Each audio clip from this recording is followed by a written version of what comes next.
Olá, eu sou Maria Paula, médica aqui na Clínica Popular da Saúde. Estamos aqui hoje para mais um episódio do nosso Pod Pop Saúde. E, gente, hoje eu tô com uma convidada aqui muito especial, a doutora Ana. A doutora Ana, ela é psicóloga clínica. Ela também trabalha com a parte de terapia cognitivo-comportamental. Ela é formada pela Universidade Paulista, Unip, e ela está aqui hoje para conversar com a gente, trazer muita informação interessante. Doutora Ana, seja muito bem-vinda. Obrigada, Maria Paula, obrigada pela super recepção. Queria agradecer também ao pessoal da Clínica Popular que me deu esse convite, para o Fábio Bastos e o Eurico Silva, muito obrigada. A Thais, que foi super eficiente em toda a condução desse processo. Eu agradeço você. Obrigada. Por me receber tão bem. Obrigada. Então, doutora Ana, olha, estamos aqui, nós temos tanto assunto interessante, assim, que eu acho que como se fosse para fluir, a gente ia ficar horas, uma tarde inteira conversando. Sem problema. Exatamente.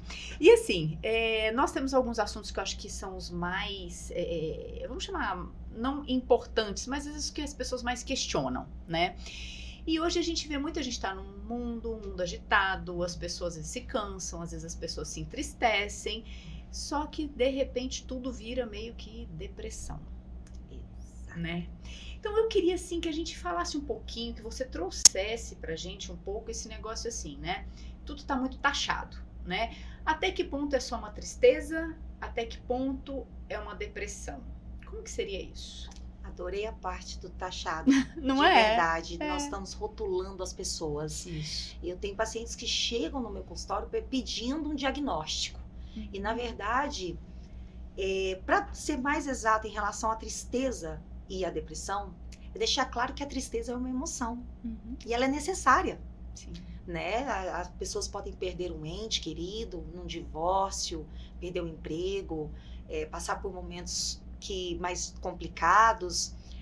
E a depressão já é uma doença, é um adoecimento, entendeu? E da saúde mental mesmo. Ele adoece e a diferença tá na intensidade, na duração, tá?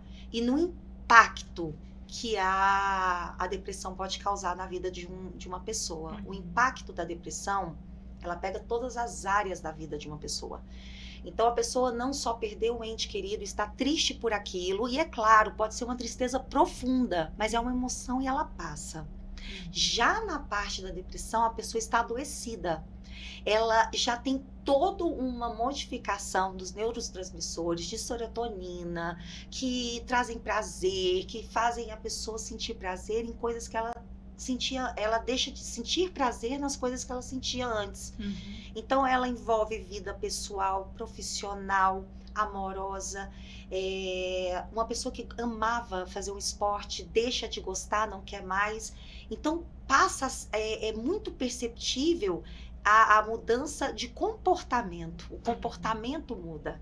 A tristeza ela passa, mas a depressão ela precisa ser tratada. E quando ela é identificada, não só pelo paciente, mas por todos que estão em volta, é mais fácil e mais rápida a intervenção. E eu geralmente trabalho a depressão com o psiquiatra. Entendo. Eu acho necessário a participação de um médico e para que haja uma melhora mais rápida, mais eficiente e mais dinâmica, assim, o paciente se sente acolhido. Entendo. Entendeu? É como eu disse, ele está sendo visto e ele está sendo tratado como um todo. Exatamente. Perfeito. E, Ana, uma coisa interessante que você colocou aqui é assim, às vezes a pessoa se percebe e às vezes as pessoas da família percebem, mas tem casos que a pessoa não se percebe, né? E não interessante aceita. E não aceita, né? É interessante isso. E aí é onde entra o psicólogo. E também tem a parte que quando a própria pessoa se percebe que está acontecendo alguma coisa estranha e a família não aceita. Sim, E aí o tem isso profissional também. também tem essa importância nesse contexto familiar ou relacional, porque o marido fala assim, mas que depressão? Ou a É esposa fala, frescura. isso é frescura. Ele não faz nada da vida, ele tá com preguiça. E É. é nesse momento que o psicólogo, ele vai até mediar esses conflitos e mostrar, inclusive, que não é frescura, é Sim. uma doença. É. Há mudanças em todo. Há mudanças em exames de imagem. Então, nós Hoje a gente sabe, sabemos né? que a depressão não é algo que é falta de Deus, que é falta de religião, muito pelo contrário, né? Hoje se tem a importância de entender que é um distúrbio cerebral, Orgânico, e que muda todo o funcionamento do corpo. E que leva a mudança comportamental, Total. né? Que no caso, a depressão. Total, né? total. E me diga uma coisa, a depressão, ela não tem idade, Não. né, para acontecer. Ela pode acontecer, assim, eu não sei muito sobre, mas já ouvi relatos até de manifestação em bebês, né? Que às vezes bebês têm alguma manifestação de depressão. Então, assim, como que é isso? Como que essa manifestação, por exemplo, ela pode acontecer na criança, ela pode acontecer no adulto, no próprio idoso, né? A gente vê que o idoso, ele sempre tem um pouquinho a mais ali, não sei se é a depressão ou é a tristeza, né? Mas assim, como que é isso? Como que pode manifestar, por exemplo, se você pudesse dar uma dica, por exemplo, para nós aqui todos que estamos te ouvindo tudo, meio que um ponto para a gente identificar na criança, no adolescente, no Se a adulto. gente for falar, Maria Paula, por bebê, eu acredito mais nos exames de imagem. Certo. Porque, querendo ou não, tem que ter uma disfunção e o bebê às vezes chora mais, e aí, sem motivo nenhum aparente, com os exames laboratoriais perfeitos, e aí já entra numa situação mais delicada, numa vereda diferente. Mas com a criança em si, a criança, ela não entende emoções. Então, às vezes, quando ela começa a queixar muito, é comum, queixar de dores de cabeça, dor na barriguinha, isso é muito comum. E aí faz os exames, não tem nada. Aí faz isso, não tem nada. A criança vai se isolando e ela se manifesta muito ela fica irritável, ela fica extremamente irritada.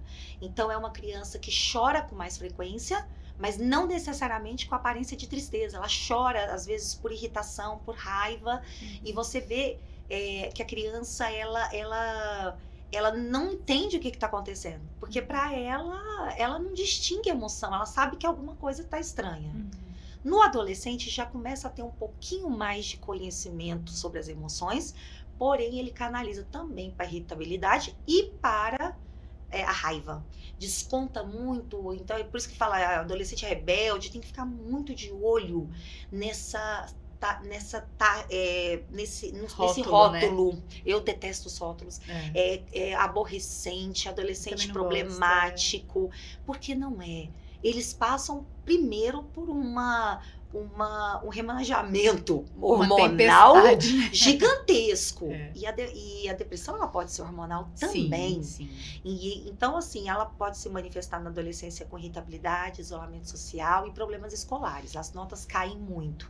E atividades que antes davam prazer, jogar um futebol com os amigos, dançar com as amigas, ou dançar com turma, sair com os colegas de sala. Então, isso deixa de ter prazer. A criança, ela começa a se isolar. Primeiro passo que os pais têm que ficar muito e observarem bastante é o isolamento social. Perfeito. E para os adultos já reconhecem mais suas emoções, já levaram algumas pancadas da vida. Sim. E aí tem o isolamento. O isolamento social é uma das características principais, né? No comportamento de um depressivo. Além do isolamento, a tristeza ou a apatia, a falta de vontade de fazer atividades diárias, mas assim, vem com mais intensidade. Não é aquela preguiça, aquela falta de vontade, uma coisa realmente que às vezes é uma força que põe a pessoa para baixo, vamos chamar assim, né? Se você olhar a expressão da pessoa, ela tá parecendo que tá carregando uma tonelada. Uhum. E isso eu sinto muito, sabe? Quando o adulto, principalmente aquela idade, aquela faixa etária entre 18 e 25, que ele já vem, ele fala assim, eu era feliz, eu quero buscar eu de volta. Ou quando é de 40 para cima, eu fui casado, ou eu perdi meu casamento por conta disso, eu tenho um problema, eu preciso melhorar, é uma tristeza que não passa. E eu sorrio, eu frequento os lugares, porque no caso do adulto, ele já sabe se comportar em ambientes, Sim. então ele sorri, ele tira foto, mas dentro de casa ele não tá legal. Não tá legal. Não tá legal.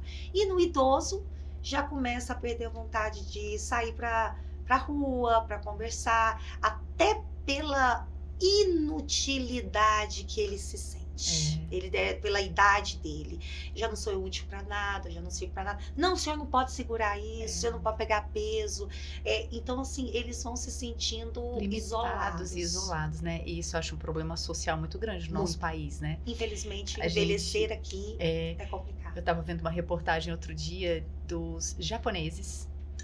E tinham, assim, realmente eram só idosos, eles fazendo ginástica artística.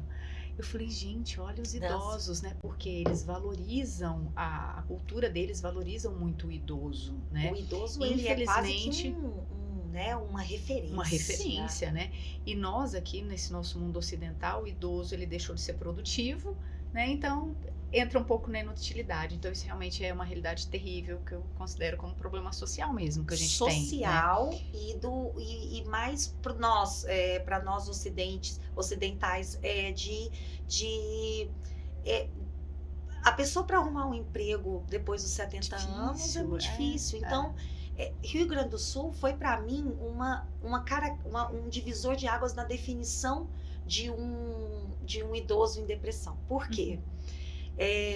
Chegaram para um senhor de 74 anos e falou assim, não, ainda foram os bens materiais, mas tá tudo bem, o senhor tá vivo. Gente, quem vai conseguir comprar uma casa com 74 anos hoje em dia? Quem vai conseguir? E ele falando isso, e o olhar dele, eu falei, se não cuidar, a depressão já atacou. Tem que ter muito zelo, né? Muito. E uma outra coisa também, a gente estava apontando questão de depressão aqui, falando daquela depressão realmente manifesta de uma forma assim um pouco mais perceptível, né? Mas existe também uma depressão que é a distimia, não é isso? Que é aquela depressão assim duradoura, é isso? Quase que persistente, ela é crônica, né? E assim, ela não tem picos. A pessoa é quase que apática. É aquele, ó vida, ó céus, tá mais ou menos isso. Tipo assim, aquela pessoa... sabe o tanto faz? Pra onde você quer ir jantar? Tanto faz. Entendo. Pra onde você quer fazer? Tudo bem. É uma pessoa que ela começa a demonstrar essa característica mais na adolescência. Tá. Geralmente mais podada, né? Então ela vai no tanto faz e vai... no fluxo do rio, se o rio parar, ela para também. Entendo. Então tem que ter um zelo também com isso. A pessoa tem que se atentar para isso. Peraí, eu tô indo conforme as pessoas estão mandando ou eu tenho opinião própria? E resgatar a autoestima. Sim. A autoestima é importantíssima no manejo da depressão. Perfeito. A pessoa se cuida, autocuidado, né? Aí a gente vai entrar na história do autocuidado que a gente vem falando sempre, né? Nossa, eu bato na tecla. Fundamental. Diga uma coisa, Ana, existe assim algum fator de risco, alguma coisa que você fala assim, olha, essa pessoa, esse paciente tem mais chance de desenvolver uma depressão? Existe fator de risco para isso? Sim, tem a genética, não tem jeito, não é a determinante, mas ela conta muito quando tem mais membros da família mais próximos, por exemplo, na minha família tem 3, 4 depressivos crônicos ou qualquer transtorno mental. Mental ou de personalidade. Então tem o fator genético que contribui muito. Podemos falar de doenças crônicas, uma pessoa passando por um processo de enfrentamento do câncer, né, descobre a diabetes e aí começa a debilitar bastante, a segurar causa, né, então as doenças crônicas. Eu diria que o ambiente social também, entendeu? A cobrança social e a cobrança por você estar bem, seja feliz a qualquer custo. O Eu só quero que você seja feliz. O Instagram tá aí com todo mundo muito feliz, né? Muito feliz. E eu vejo os pais também se perdendo muito nisso, a cobrança da felicidade. Sem uma meta, sem um objetivo. Você vai encontrar, mas o caminho não vai ser fácil. Sim. Não, eu só quero que seja feliz. Eu escuto muitos meus pacientes, não, mas eu não quero passar por essa fase. Mas vai ter que passar. Quer pular, né? Tem que pular. Então, assim, o ambiente social conta muito para a doença que eu falei, a genética. E se a gente for olhar a própria personalidade da pessoa. Tá. A pessoa, por si própria, ela já tem dela, uma... né? Se você olhar um depressivo, você fala assim, ela já é diferenciada, assim, ela já tá mais caladinha, ela já é mais... Ou às vezes ela quer falar muito para não ser perguntada demais. É umas nuances que os médicos, os psicólogos e muita gente já consegue entender que há alguma coisa ali que não tá legal. Que tá diferente, né? Bacana. E me diga uma coisa, assim, acredito que sim, mas eu queria que você colocasse um pouquinho, assim, aqui pra gente, a questão assim, um paciente que já tem depressão, né? Você já disse no início que muitos você já trabalha junto com um psiquiatra, né? Pra poder dar esse conforto quando eu todo, percebo, né, que já tá do leve pro moderado, não, no leve eu já falo, você quer sair rápido? A gente vai pra terapia pra tratar a causa, mas eu preciso de alguém que me dê um suporte para tratamento dos sintomas. Lembrando que psicólogo não medica. Isso é importantíssimo. Doutora, o que eu tenho que tomar? Nada. Se não for pelo médico mandar, eu não aceito. Então eu fiz um grupo, não só com psicólogo, mas tem o endócrino, porque a gente tem que olhar a mulher. Disfunção hormonal. Mulheres no climatério, no puerpério, e gestantes, e até na menarca, quando muda tudo. Sim. Eu falo que as mulheres, elas têm que estar muito, muito ligadas, porque a depressão hormonal, ela existe. Sim. E desde que os hormônios sejam controlados, aí é endócrino, psiquiatra para tirar os sintomas mesmo já latentes, e o psicólogo para tratar a causa, saber onde que está acontecendo, qual que é o gatilho, entendeu? Nós somos um todo, né? Nós não somos uma coisa só. Não existe. Não tem jeito, isso. né? Tipo, segmentar, fracionar tudo é impossível. E me diga uma outra coisa, a gente falou um pouquinho de depressão, né? E a ansiedade? Que esse mundo anda ansioso. Quem não é ansioso, Maria Paula? Sério, quem não teve pelo menos um pouquinho de ansiedade? Até porque ela tem um lado muito positivo também, né? Ela precisa. A ansiedade, ela é uma emoção também, como qualquer outra. Do bem, né? E ela precisa, porque senão você pula de um prédio. Porque ela é de alerta, ela te protege. Você tem que ter uma ansiedade. Ou, de repente, você chega no meio do público e começa a falar um monte de asneiras. A ansiedade, ela te dá um freio. Ela é necessária. Sim. O duro é quando ela se torna um transtorno, uma doença. O excesso, né? O excesso. Todo o excesso. E a ansiedade, no caso, ela chega a um grau de incômodo que a pessoa paralisa, ela não consegue fazer as atividades diárias dela, porque o cérebro não para, entendeu? É interessante isso, né? Chega a ser meio que um contrassenso. É como se o cérebro, pelo que eu entendo, tá ali no turbo. Exato. E de repente ela fica tão confusa com aquilo ali que ela para. Ela não sabe o que faz, né? Um filme muito bacana, não sei você enquanto profissional, você pode me dizer melhor, eu achei muito interessante. Eu acho muito interessante, divertidamente, né? Eu achei interessantíssimo, porque eu cheguei e eu não estava muito por dentro dessa... Eu cheguei de fora, eu morei um tempo fora. Aí, quando chegou, não, você tem que ver o 1 primeiro. E eu procurando esse 1, eu falei, não, gente, esses desenhos... Não, Ana, você vai entender. Gente, pra mim, hoje eu coloco as crianças, eu não atendo crianças, mas quando eu falo, assista. Porque eles vão entendendo, né? As emoções. Entendeu? E aí tem os cartões que a gente já usa há muito tempo, os psicólogos usam há muito tempo, das emoções. Então eles lembram, mas visto de uma forma muito mais lúdica, né?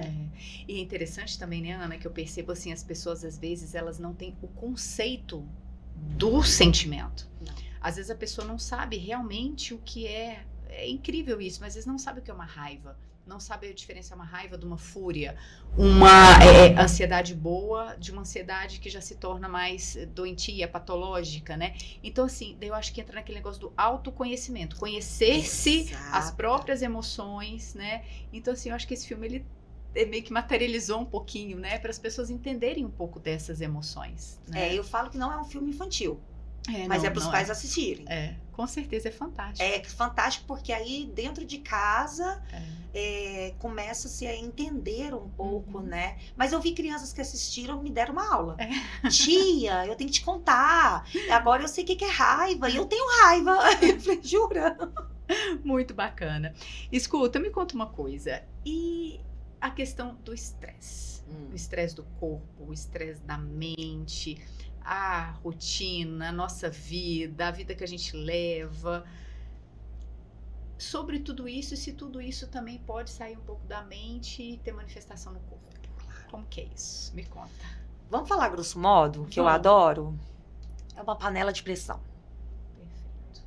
Entendeu? E assim, prestes a explodir porque aquela tampinha não tá soltando.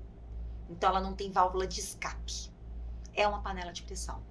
Eu falo que a depressão é excesso de passado, estresse, excesso de presente e ansiedade, excesso de futuro. Porque a ansiedade você só pensa no futuro.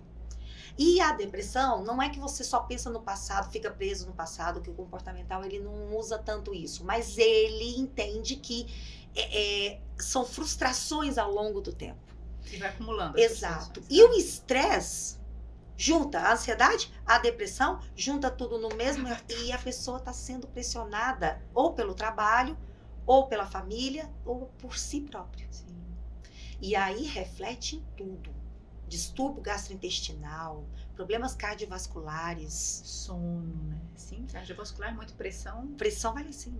Se a gente for olhar até até um AVC, um acidente vascular Sim, cerebral. E tem a síndrome do coração partido, que tem um nome técnico para isso, Exato. Mas assim, infarto mesmo, por estresse. Por estresse. Sem obstrução de coronária. Por nada. Então, assim, a parte que não é da cardiologia, eu consigo falar. Sim, sim. Eu consigo falar que assim, foi o estresse. Você vê uma pessoa numa reunião, entendeu? E estourou. Eu tive uma experiência muito até traumática, que ele, graças a Deus, ele não chegou a infartar, mas ele foi perdendo, desfalecendo numa reunião tensa, que eu estava participando de uma reunião de empresas, e aí eu estava lá meio como mediadora na época, isso já tem muitos anos. E eu falei, ele vai infartar. E ele estava muito nervoso, entendeu? E aí eu falei assim, gente, o que o estresse? As pessoas falam assim, nós somos criados, nós somos de uma geração que o estresse era bonito. Hoje as pessoas estão buscando qualidade de vida. A moçada nova já quer trabalhar mais em casa, menos tempo, né? Mas nós somos de uma pressão 24 horas. Olha, falando em pressão, eu tô meio impressionada aqui com o nosso tempo. Infelizmente, nós estamos aqui, Ana. É tanta coisa, né, pra gente conversar, pra gente partilhar. Mas assim, eu quero agradecer a sua vinda, eu quero agradecer a sua presença, eu quero agradecer o que você trouxe, essa reflexão, né, que eu espero que todos vocês reflitam sobre isso que a doutora Ana passou pra gente, né.